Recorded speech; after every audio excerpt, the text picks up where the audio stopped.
Hey guys, welcome to the next video. Today we're going to talk about one of my favorite parts of the human body, and that's the arms. Arms are really fun to explore, they're really fun to sculpt, they're really fun to understand, and they're actually quite simple. They're not as complicated in regards to bones and muscles as other parts, but they can be tricky, especially once we hit the forearms. But for now we're going to focus on the upper arm. And the upper arm has just 3 bones. Very simple. Every single part we've seen so far has a couple more. In this case, we're just gonna work with 3 of them, and 2 of them you already know. It's the scapula and the clavicle. The new one is the humerus. And the way I remember the name is like Homer from The Simpsons. I don't know, that's what my teacher told me and it always stuck. So I'm passing that on to you. Anyway, the bones connect in a very interesting way here on the armpit. Right about here. And the way that this is called a socket, ball and socket joint, because as the name implies, you have a ball and a socket. The socket is made by the scapula and the ball is made by the humerus. So this allows for a very wide range of movement. That's why we can pretty much bring our arms all the way up into the air and all the way down. Actually, that's one of the things that separates us from a lot of other mammals, that we have the range of motion where we can bring our arms up. If you have a dog or a cat and you try to bring its arms up, it will hurt them, so don't do that, please. But that's just to show how we've evolved into this kind of very dexterous mammal. Anyway, that's it for bones. The only important thing I want to note about the bones here is the fact that the humerus has 2 things down here, this bumps, the inner bump and the outer bump, and those are called epicondyles. I can't spell epicondyles. We'll just call them inner epicondyle and outer epicondyle, or internal epicondyle and external epicondyle, and they will come in handy in the next section when we jump into the forearm. But I just want you to notice them because we're going to be using them for reference quite a bit.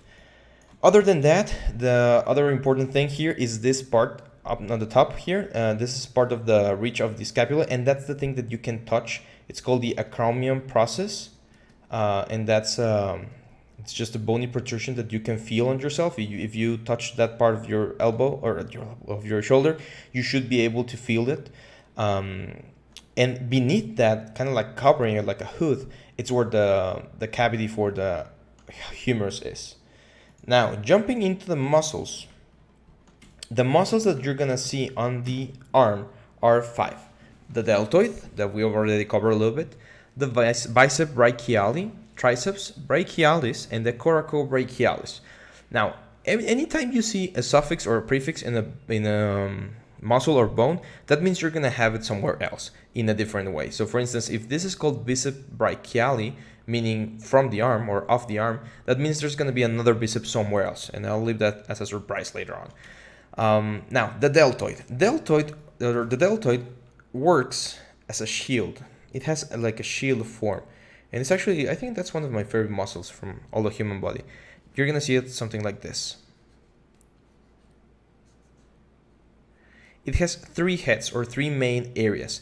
The first one is a clavicle area. This is the front, and this is the back, the middle area right here, and the back area. So from the front, you're gonna see a fiber coming this way to the middle of the arm. The deltoid usually goes farther than most people think. Sometimes they sculpt, or students sculpt them way too, or they sculpt a very small deltoid here on the top side. And no, the deltoid is actually a very big muscle, especially in male characters. So it goes from the last third of the clavicle all the way to the middle of the arm. Then the middle section comes here. Let me see. Yeah, this is the middle section. So same thing to the middle of the arm. And the back section comes from the reach there. Same thing to the middle of the arm. So if you get this together, or all of this together, you're gonna get a nice looking volume here on the side of the character. Now, this muscle plays a very important role due to the following. If you have a male character, you're gonna have the neck, trapezius muscle, and then the deltoid is gonna do this kind of like armor silhouette kind of thing, something like that. So you're gonna see like a very straight 45-degree angles and straight down kind of shape. For female characters, it's going to be a little bit different. In the case of female characters, remember we see this like soft looking curve here on the neck, and what you're going to see is straight and then pretty much straight. You won't see like this bevel here that males tend to have. And that's going to be very obvious once you start seeing the reference for your different characters. Again, the female characters have like a very sharp, like almost 90-degree angle deltoid, and the male characters, since they tend to be a little bit more bulky, will have again flat on the top, 45-degree angle, and then to the bottom. It will look a little bit more chunky, kind of like the difference between a Mustang and a Corvette. Mustangs being like very square-like cars, and Corvettes being like more flowy. That's pretty much the difference between male and female characters. So keep that in mind. Now, the biceps brachialis, its name implies that it has two heads. It has two main volumes. And the two main volumes will both originate here in this cavity, and they will go down through the front of the arm, create their volume, and then they will insert themselves on the forearm with a big connective tissue. So when you flex your bicep, your forearm comes towards you. Now, the important thing to note about the biceps brachialis, as you can see right here, is the fact that, as I drew it, it's not a very voluminous muscle. It's more long. It's more like a long muscle. And I always compare the brachialis muscle to like a steel ingot or like a gold bar. It's long. Of course, it's powerful, but it's not like this extreme muscle that we're used to seeing in cartoons and in Dragon Ball Z and all that stuff. No, it's actually a very long muscle. It does get quite big, especially if you do a lot of arm exercises, but it will always remain a very long muscle rather than a bulky one. The bulky one, it's its brother, the tricep, right here. Now, the tricep has three heads, three like muscle volumes. However, we only see two of them for superficial anatomy, so we only need to worry about those two. Now, the tricep is on the back side of the arm, and it does the opposite action than the bicep. It brings the forearm again like to the back. So this is the tricep, and bicep brings the forearm up. Now, in regards to the tricep, what you're gonna see is like a teardrop shape coming from the inside below the deltoid. It's like a teardrop shape that covers a very, very big area here on the backside of the arm. And then from the middle of this teardrop shape, you're gonna see like an arrow launching or creating a very strong connective tissue that's gonna be a very strong tendon that's gonna attach to the elbow. And especially in very fit people, you're gonna see how this becomes like a pit, rather not just a dimple, it's like a very big pit. You'll see in the reference in just a second. But this part right here is very important for you to know, because we will find where our elbow is in just a second, and we need to make sure that the volume remains to the top. And this is specifically, or more notoriously, here on the side view. If you see the side view, the bicep will do something like this. It will start to grow from the armpit. It will create its volume, and then it will start to fade away into connective tissue. The tricep, however, will grow higher, somewhere like here. It will create all of its mass right here, and then it will launch the tendon like so. See how the main part of the muscles are not at the same level?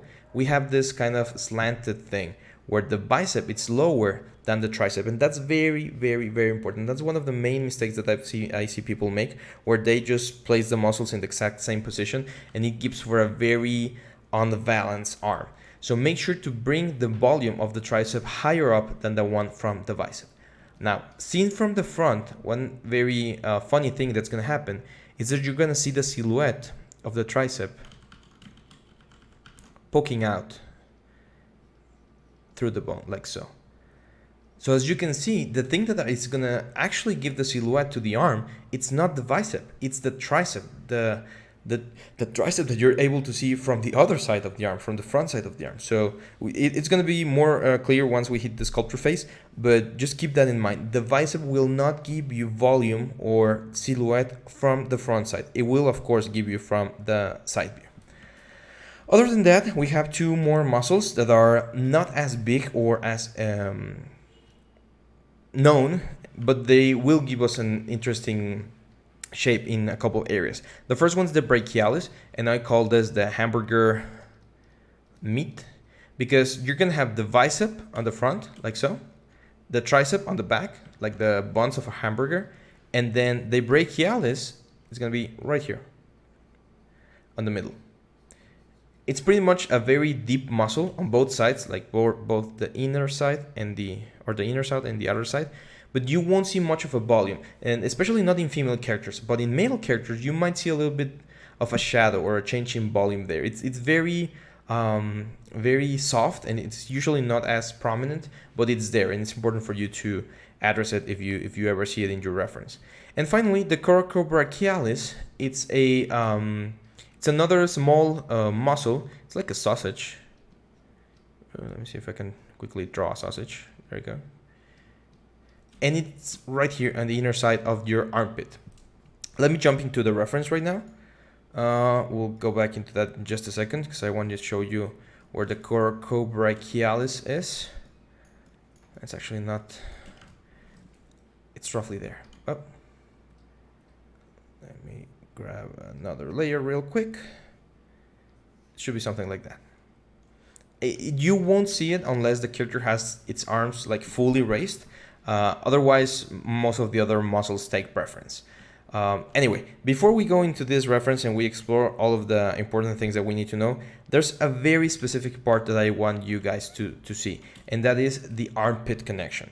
This is an area where people struggle a lot, because there's like a weaving thing or weaving pattern going on that you need to be very aware of before you start sculpting, because otherwise muscles are not gonna look quite right. And this is how it works.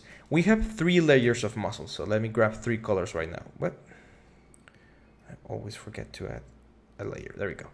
So let's grab 3 colors real quick. Very distinctive colors. There we go. So the first muscle that's going to attach to the arm, it's going to be the pectoral muscle. Or actually, no, let's draw the bicep first. Sorry. So you can see the bicep right here. And the bicep is pretty much hugging the bone, the humerus. And it continues and enters all the way into the armpit, creating this nice looking triangle volume here, like an arrow. After that, after the bicep goes all the way to its origin point and inserts itself to the bone, the pectoral muscle that we talked when we were talking about the torso will throw all its fibers towards the arm, and it will cover the entrance of the bicep, kind of like creating like a cave or like a roof for the bicep to go underneath. And above all of those, we will have the deltoid covering both of them, and we will get this intersection there. So in order for us to sculpt that intersection in the best possible way, we need to understand the levels. The muscle that's furthest down is the bicep, and then we get the pectoral, and at the end we'll cover everything up with the deltoid, and you'll see it right here with this character. We have this little like divots here, like the folds of the muscles and the skin. In order to understand and sculpt these folds properly, it's very important for us to understand that the bicep goes first. There we go. That's our bicep right there. So it goes into the armpit, and then on top of that, we cover it with the pectoral muscle coming all the way here from the chest. And on top of that, we'll cover it with the deltoid muscle. Okay? So keep that in mind when we start sculpting all of this information in our character, because again, this is a very tricky part, and the only way for you to sculpt it properly is for you to understand what goes first and what covers what. And again, at the very bottom, we have the bicep, then we have the pectoral muscle, and then we're gonna have the deltoid. Now we can jump into our, how are we doing on time? Oh, we're good on time. Now we can jump into our reference. And I want to check this reference first, because this is exactly what I've been talking about in regards to the the folding of the muscles of what goes where.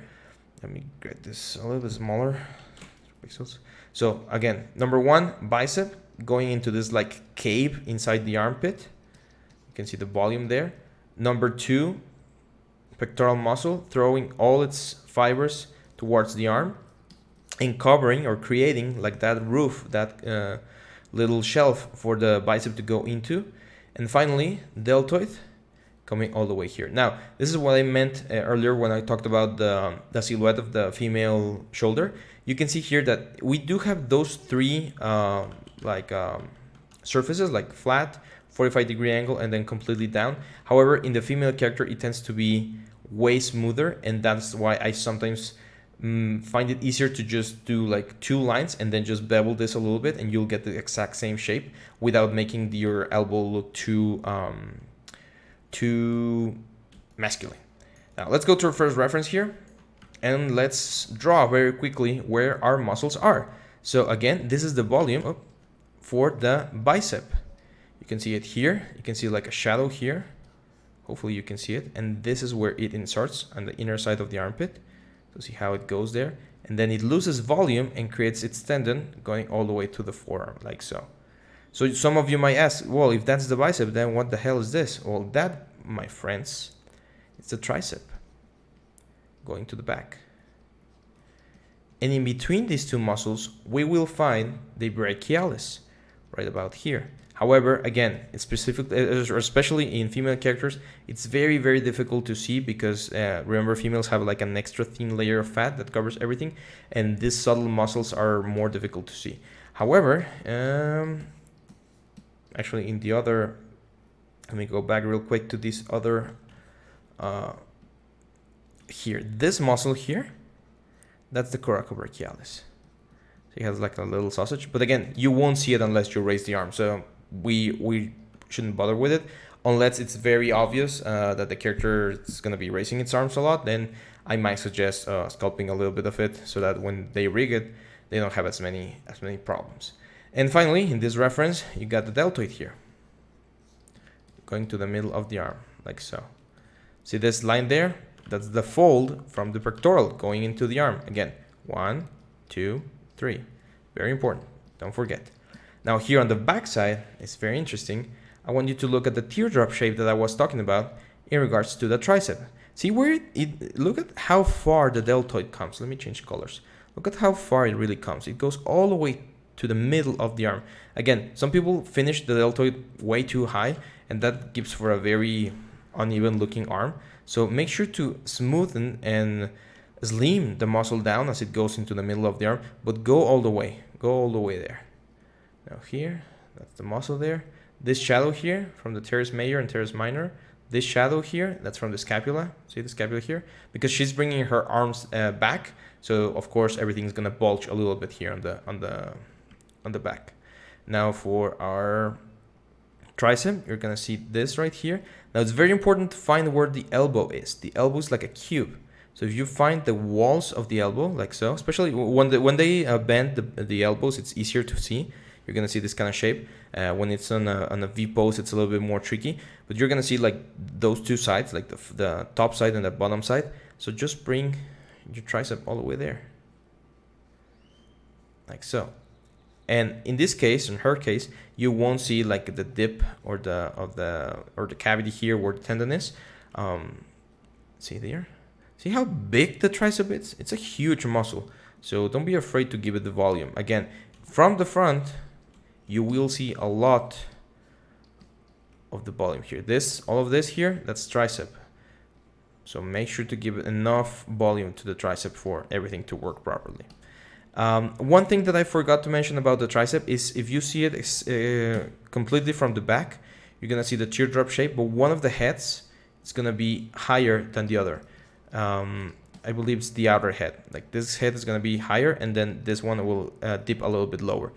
So just make sure, the same thing as what we had with the bicep and tricep, the tricep, the heads are not completely symmetrical. One is a little bit lower than the other one.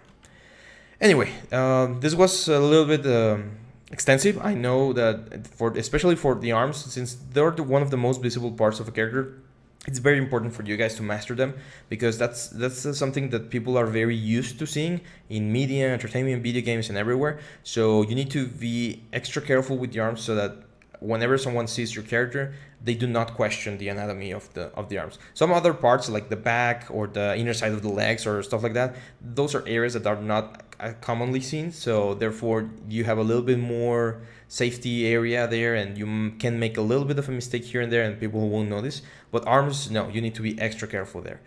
So I hope you enjoyed this information, and I'll see you guys in the next video when we jump into sculpting everything that we just talked about. See you guys in the next video.